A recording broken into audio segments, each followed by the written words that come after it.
میرا نام انیلا ہے۔ میرے گھر میں میرے علاوہ ایک ماں، 2 بہنیں اور ایک بڑا بھائی ہے۔ میری ماں بڑی عجیب سی طبیعت کی ہے۔ میرے بابا فوج میں نوکری کرتے ہیں اور سال میں یا صرف 6 ماہ میں ایک ہی مرتبہ آتے ہیں۔ میری ماں مجھے ہمیشہ کہتی ہے میں تم سے بہت زیادہ پیار کرتی ہوں، مگر مجھے سمجھ نہیں آتی یہ کیسا پیار ہے۔ جب بھی شاپنگ کے لیے جاتی ہیں میری بہنوں کو ساتھ لے جاتی ہیں اور مجھے گھر پر ہی چھوڑ جاتی ہیں کہ تم بڑی ہو۔ مجھے تو کبھی کبھار ہی نئے کپڑے نصیب ہوتے ہیں، زیادہ تر تو میری ماں اپنے کپڑے ہی چھوٹے کر کے مجھے دے دیتی ہے۔ مجھے بہت عجیب لگتا ہے، مگر میری ماں کو کہیں برا نہ لگ جائے اس لیے میں خاموش ہی رہتی ہوں۔ گھر کا کام میری ماں نہیں کرتی، میں ہی کرتی ہوں، اور اگر کبھی بولوں کہ چھوٹی بہنوں کو بول دو تو ماں بولتی ہے وہ تو چھوٹی ہیں۔ بہنیں ویسے تو باجی باجی کہتے تھکتی نہیں ہیں، مگر اگر کوئی چیز بانٹنی پڑ جائے تو وہ دونوں ہی آپس میں بانٹ لیتی ہیں۔ میری عمر 20 سال ہے اور میرے سے جو چھوٹی ہے وہ 18 سال کی ہے۔ گھر کی کوئی بھی چیز خراب ہو جائے یا ٹوٹ جائے تو ماں ہمیشہ مجھے ہی شور کرتی ہے کہ تمہاری ذمہ داری ہے، تم بڑی ہو۔ یہ الفاظ تو اب سن سن کر میرے کان تھک چکے ہیں۔ رمضان چل رہا ہے، عید کی تیاریاں شروع ہیں، مگر میرے سے تو نہ عید کے بارے میں پوچھا گیا نہ کچھ اور۔ اس بار بھی میری ماں عید کی شاپنگ کرنے گئی تو چھوٹی بہنوں کو ساتھ لے گئی اور جاتے ہوئے مجھے بول گئی کہ میں آتے ہوئے سب سے پیارا سوٹ تمہارے لیے لے کر آؤں گی۔ میں نے سوچا کیا پتہ کتنا پیارا ہو۔ اسی خوشی میں نے سارا گھر صاف کیا، سب کے لیے ان کی پسند کا کھانا بنایا۔ افطاری کا وقت ہو گیا۔ مجھے خبر تھی کہ شام ہو جائے گی، پھر ایسا ہی ہوا۔ میں نے ساری افطاری بنا کر ان کا انتظار کرنے لگی۔ ان کا انتظار کم اور مجھے اپنی عید کے سوٹ کا انتظار زیادہ تھا۔ خیر، افطاری کے وقت دسترخوان پر میرے سوا اور کوئی ہی نہ تھا۔ ماں کی کال آئی۔ انہوں نے کہا کہ زینب میری چھوٹی بہن کا دل بہت ہے کہ ہم افطاری باہر کریں، تم افطاری کر لینا، ہمیں آتے دیر ہو جائے گی۔ میں جیسے ہی اپنے سوٹ کا پوچھنے لگی ماں نے فون ہی بند کر دیا۔ خیر، میں نے سوچا کہ ماں جلدی میں ہوگی اس لیے بتانا ہی بھول گئی۔ مغرب کا وقت گزر گیا۔ کافی ٹائم بعد امی گھر آئیں۔ آتے ہی گھر کی کچھ چھوٹی چیزیں لائیں، مجھے بتانے لگی۔ میری چھوٹی بہنیں اپنی چیزیں الگ الگ کرنے لگیں۔ وہ جو بھی چیز شاپر سے نکال رہی، مجھے لگے کہ ابھی میری بہن یا میری ماں مجھے بولے گی یہ تمہارا ہے۔ وہ خوبصورت ہوگا یا نہیں اس کی خوشی کو بھول کر میں اس میں خوش تھی کہ میری ماں نے آج پہلی مرتبہ بولا تھا کہ میں تمہارے لیے نئے کپڑے لے کر آئی ہوں۔ نئے کپڑوں کو تو دیکھنا میرے لیے عید کے جیسا تھا۔ پھر آہستہ آہستہ سامان سارا سمٹ گیا۔ مجھے ابھی بھی امید تھی۔ میں نے سارا سامان رکھ دیا تو بولا امی میرا سوٹ تو آپ دکھانا ہی بھول گئی۔ کہنے لگی میں تم سے زیادہ پیار کرتی ہوں، اس لیے تمہیں اپنا سوٹ دوں گی جو میں نے پچھلے سال پہنا تھا۔ تمہیں پتہ ہے میں کپڑے خراب نہیں کرتی اور اپنے کپڑے کسی اور کو دیتی بھی نہیں، صرف تمہیں دیتی ہوں کیونکہ تم سے زیادہ پیار کرتی ہوں۔ میری ماں یہ الفاظ بول رہی تھی اور میری آنکھوں سے آنسو تو رکنے کا نام ہی نہیں لے رہے تھے۔ میری ماں نے جب مجھے دیکھا تو بجائے دلاسا دینے کے مجھے بولنے لگی تم سے زیادہ پیار کرتی ہوں اور تم ہی مجھے سب سے زیادہ تنگ بھی کرتی ہو۔ دوسری دونوں کو تو میں نے نہ تو کبھی لڑتے دیکھا ہے، تو تم مجھے سب سے زیادہ تنگ کرتی ہو۔ میرا بستر لگاؤ، میں بہت تھک چکی ہوں اور مجھے سونا ہے۔ ماں میرے سے ناراض ہو کر سو گئی اور میں ساری رات روتی رہی کہ اس بار بھی میرے پاس عید کے نئے کپڑے نہیں ہوں گے۔ خیر، دل کو دلاسا دیا اور صبح ہوتے ہی ماں مجھ سے ناراض تھی، اس کو راضی کرنے کی خاطر بولا کہ مجھے کپڑے دے دیں کہ وہ میں اپنے پہننے کے قابل بنا لوں۔ ماں نے مجھے کپڑے تو دے دیے مگر ان کے چہرے سے صاف نظر آ رہا تھا کہ وہ مجھے کپڑے دینا نہیں چاہتی تھی۔ میں اپنی دوسری بہنوں سے تھوڑا زیادہ خوبصورت تھی، اس لیے ہر رنگ ہی مجھ پر اچھا لگتا تھا۔ عید کا دن تھا، سب تیار ہوئے۔ بابا نے پہلے تو آنا تھا مگر پھر نہیں آ سکے اور ہم سب کی عیدی بھیج دی۔ ماں نے سب کو عیدی دی مگر مجھے نہیں۔ جب میں نے بولا تو کہنے لگی، یہ تو چھوٹی ہیں، انہوں نے اپنی دوستوں کے گھر بھی جانا ہوگا، تم کیا کرو گی؟ جب تمہیں ضرورت ہوں گے تم تب لے لینا۔ میری ماں نے ہمیشہ کی طرح اس بار بھی میری عیدی مجھے نہیں دی۔ عید کے دن شام کو میری بہنوں کی دوستیں گھر پر آئیں اور مجھے بولا گیا کہ میں سارا کھانا بناؤں اور میری بہنیں تیار ہونے لگیں۔ میرا بھی بہت دل کر رہا تھا۔ میں نے جلدی سے سارا کھانا بنایا اور میری چھوٹی بہن نے مجھے بولا کہ تم بھی تیار ہو جاؤ تاکہ یہ معلوم نہ ہو کہ ہم تمہارے ساتھ کچھ بھی برا کرتے ہیں۔ بہرحال جو بھی تھا، میں نے وہی کپڑے پہنے جو پرانے تھے اور میری چھوٹی بہن سے تھوڑی جھوٹی تھوڑی دیر کے لیے لے گئی۔ میری بہنوں کی دوست ان کو دیکھ کر ہی لگ رہا تھا وہ بہت ہی بڑے گھر سے تعلق رکھتے ہیں۔ میں نے ان کو چائے اور کھانا پیش کیا۔ جو بھی مجھے دیکھ رہا تھا اس کی نظر ٹھہر ہی نہیں رہی تھی اور ہر کوئی میری بہنوں سے میری تعریف ہی کر رہا تھا، جس کی بعد مجھے بہت بڑی قیمت چکانا پڑی۔ جب میری بڑی بہن کی دوست آئی، اس کا نام زرش تھا اور وہ خود جتنی اچھی تھی اتنی ہی زیادہ امیر اور خوبصورت بھی تھی۔ اس نے جب مجھے دیکھا تو میں اس کو بہت اچھی لگی اور اس نے بولا کہ میں بہت زیادہ خوبصورت ہوں۔ اس نے جاتے ہوئے مجھے اور میرے گھر والوں کو دعوت دی۔ گھر میں میرا کوئی اپنا تھا تو میرا اپنا بھائی، جو میرے ساتھ نہ برا کرتا اور نہ ہونے دیتا، اور اگر مجھے کبھی کوئی راز کی بات کرنی بھی ہوتی تو میں اس سے ہی بولتی۔ وہ اکثر میری وجہ سے امی سے بھی لڑ جاتا، گھر میں جھگڑا نہ ہو، اس وجہ سے میں اکثر ایسی باتوں کو درگزر ہی کرتی۔ زرش کے گھر جانے کا وقت ہوا تو ماں اور بہنیں تیار ہو گئیں اور ماں نے مجھے بولا کہ تم گھر رہو گی کیونکہ گھر کا کام پھر کون کرے گا۔ زرش کے گھر سے گاڑی آئی اور سب چلے گئے اور میں گھر کے کام میں مصروف ہو گئی۔ ابھی تھوڑی دیر ہی گزری تھی کہ گیٹ پہ دستک ہوئی۔ میں نے دیکھا تو زرش تھی۔ میں نے بولا کہ امی لوگ تو آپ کے گھر جا چکے ہیں۔ وہ بولی، میں تمہیں لینے آئی ہوں۔ میں جانا نہیں چاہتی تھی مگر وہ مجھے زبردستی لے گئی۔ مجھے معلوم تھا کہ امی کو اچھا نہیں لگے گا۔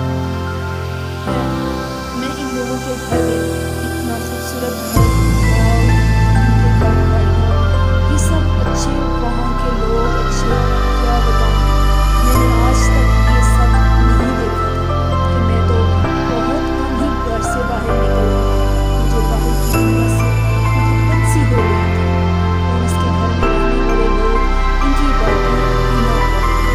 زرش کا ایک اکیلا ہی بھائی تھا۔ وہ مجھے سب سے پہلے گارڈن میں لے گئی جہاں اس کا بھائی تھا۔ صرف مجھے پہلے تو عجیب لگا مگر اس سے بات کرنا مجھے بہت اچھا لگا۔ میں بس تھوڑی دیر اس سے بات کی اور پھر اندر چلی گئی جہاں مجھے ماں اور میری بہنیں غصے میں دیکھ کر آ گئیں۔ میری ماں کو جب زرش کی امی نے پوچھا کہ وہ مجھے گھر کیوں چھوڑ آئیں تو بولیں کہ وہ مجھ سے زیادہ پیار کرتی ہیں، اس لیے زرش کی ماما کو یہ بات بہت عجیب لگی مگر خیر، کافی دیر ہم نے وہاں گزاری۔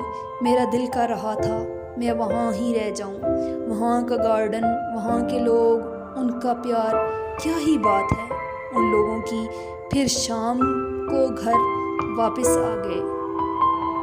ماں نے کافی شور کیا کہ تم کیوں وہاں گئی؟ میں نے بولا بھی کہ زرش مجھے لازمی اور زبردستی لے گئی مگر ماں تھی کہ مان ہی نہیں رہی تھی۔ ماں نے بھائی کو بھی بولا، بھائی نے بولا کہ زرش اسے زبردستی لے گئی ہے۔ انیلا کبھی جھوٹ نہیں بولتی۔ ماں کافی غصے میں تھی، مجھے بولا تم چاہے بناؤ، میں چائے بنانے چلی گئی۔ تھوڑی دیر میں ماں کچن میں آئی اور چائے بن چکی تھی۔ انہوں نے وہی ساری چائے اٹھا کر میرے اوپر ڈال دی۔ میرا منہ تو بچ گیا مگر میرے ہاتھ اور پاؤں جل گئے، اور اس کے بعد ماں غصے سے سونے چلی گئی اور بہنیں یہ سب دیکھ رہی تھیں مگر وہ کچھ بھی نہیں بولی۔ میں کافی دیر چلاتی رہی، پھر بھائی مجھے کمرے میں لے گئے اور مجھے مرہم وغیرہ لگائی۔ میں ساری رات چلاتی رہی مگر صرف بابا کے علاوہ اور کوئی بھی نہیں تھا۔ صبح ہوئی تو ماں میرے کمرے میں آئی اور میری طبیعت کو پوچھی اور بولا میں تم سے زیادہ پیار کرتی ہوں، اس لیے تمہیں بولا تھا کہ تم گھر ہی رہو، آج کے بعد جو بولوں بس وہی کرنا۔ ماں نے میرا بہت خیال کیا کہ میں جلدی سے ٹھیک ہو جاؤں کیونکہ اپنا گھر کرنے میں ان کی مدد کی، کیونکہ میرے علاوہ ان کے گھر کا کام کوئی بھی نہیں کرنے والا تھا۔ کچھ دن بعد زریش اور اس کی ماما ہمارے گھر آئیں۔ وہ میرے لیے بہت سارے تحفے لے کر آئیں اور وہ پہلے سے بھی زیادہ مجھے عزت دے رہی تھیں۔ مجھے بھی عجیب لگ رہا تھا اور میری ماں اور بہنیں یہ سب دیکھ کر حیران ہو رہی تھیں۔ میری بہنیں عائشہ کو یہ بہت برا لگ رہا تھا۔ پھر انہوں نے جو بات بولی اس پر تو سب میرے اپنے ہی میرے دشمن ہو گئے، اور زندگی کا ایک بہت بڑا راز جو مجھ پر کھلا اس کو سن کر میرے تو ہوش ہی اڑ گئے۔ زرش کی ماما نے بولا کہ وہ مجھے اپنی بہو بنانا چاہتی ہیں اور میرا بیٹا انیلا سے بہت محبت کرتا ہے اور وہ اس سے شادی کرنا چاہتا ہے۔ انہوں نے یہ الفاظ بولے اور میری خوشی کی انتہا نہ رہی۔ ایسے لگ رہا تھا کہ میری ساری دعائیں ہی قبول ہو گئی ہیں۔ میں ابھی یہ سوچ ہی رہی تھی کہ میری ماں نے بولا کہ چائے لاؤ۔ میں وہاں سے چائے لینے چلی گئی۔ میری ماں کی آوازیں کچن تک آ رہی تھیں۔ ماں یہ کہہ رہی تھی کہ انیلا میری بیٹی نہیں ہے اور میں اس کی شادی کبھی نہیں کروں گی، یہ میرے شوہر کی پہلی بیوی کی بیٹی ہے۔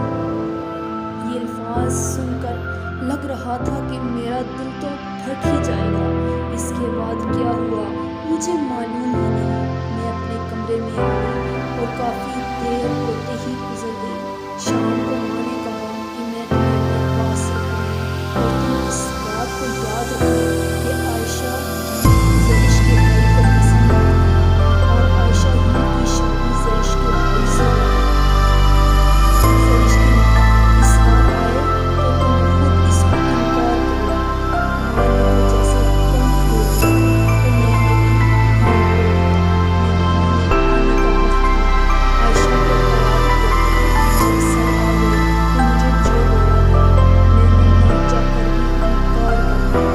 ماں نے ان کے سامنے میری بہت بےعزتی کی کہ آخر کمی ہی کیا ہے۔ ماں نے ان کی سائڈ لی مگر انہوں نے ضد کی کہ ہم انیلا کو ہی اپنی بہو بنائیں گے، اور عائشہ کو ماں نے بولا تو اس نے ہاں بول دی مگر وہ بھی باضد تھے۔ آج زرش کا بھائی جس کا نام عقیل تھا، عقیل نے بولا میں نے صرف اور صرف انیلا یعنی میرے سے ہی شادی کرنی ہے۔ شادی طے ہو گئی، میں کیا کر سکتی تھی، اور عائشہ کو یہ سب منظور نہیں تھا۔ ایک دن میں اپنے کمرے میں سوئی ہوئی تھی، اس نے میرے منہ پر تیزاب ڈال دیا جس کی وجہ سے میرا منہ جل گیا۔ میرا بھائی مجھے ہسپتال تو لے گیا مگر جب تک میرا منہ جل چکا تھا، اور اب عائشہ خوش تھی کہ اب عقیل میرے سے شادی نہیں کرے گا، مگر عائشہ کو اس جرم میں 5 سال کی قید ہو گئی اور اس بات کا قصوروار بھی مجھے ٹھہرایا گیا۔ میرا گھر ہی میرے لیے جہنم بن گیا، مگر عقیل نے بولا کہ میں اس کی سرجری کروا لوں گا، اور اس نے میری سرجری کروا دی جس کی وجہ سے میرا چہرہ مجھے واپس مل گیا اور میں نے عائشہ کو معاف کر دیا۔ ابو بھی اب گھر آ چکے تھے اور ابو کو بھی میں ہی غلط لگتی تھی۔ میرے ساتھ جو بھی برا ہوتا ابو کبھی بھی نہ بولتے، ان کو بھی ماں اور بہنیں ہی صحیح لگتی۔ عائشہ واپس آ گئی مگر اس کی نفرت کبھی بھی کم نہیں ہوئی۔ میری رخصتی ایسے ہوئی کہ جیسے کوئی سالوں کا بوجھ ہو ان پر۔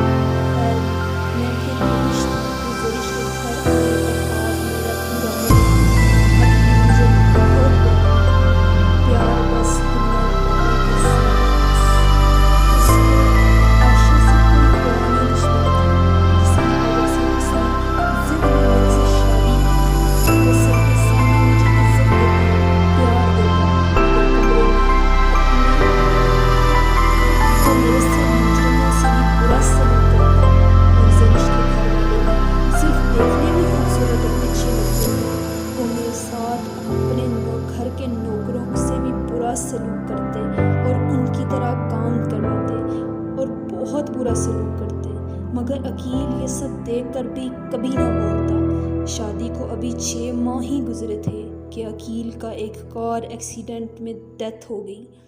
اس کا ذمہ دار بھی مجھے ٹھہرایا گیا اور مجھے گھر سے نکال دیا کہ اگر تم یہاں رہیں تو ہمیں اپنے بیٹے کی یاد آئے گی۔ تم ذمہ دار ہو ان سب کی۔ مجھے یہاں سے جب نکالا گیا میں واپس اپنے گھر چلی گئی۔ وہاں گئی تو ماں نے نکال دیا کہ پہلے بھی تم میری بیٹی کے پیار کو کھا گئی ہو، تم منحوس ہو اور یہاں سے اب چلی جاؤ۔ مانو کوئی اب بھی ایسا نہیں تھا جو میرا ساتھ دے۔ ماں جو ہر وقت کہتی تھی کہ وہ میرے سے پیار کرتی ہیں، انہوں نے مجھے نکال دیا اور ابو یہ سب دیکھتے رہے۔ کسی نے بھی میرا ساتھ نہیں دیا۔ مجھے آج تک نہیں پتا کہ میرا قصور کیا ہے۔ اب میں ایک چھوٹے سے اولڈ ہاؤس میں رہتی ہوں جہاں نہ میرے سے کوئی ملنے آتا ہے نہ کوئی میرے سے دکھ بانٹتا ہے۔ یہاں کے لوگ سب لوگ میرے سے کہتے ہیں کہ ہم تم سے بہت پیار کرتے ہیں۔ جب تک ان کے کام کرتے رہو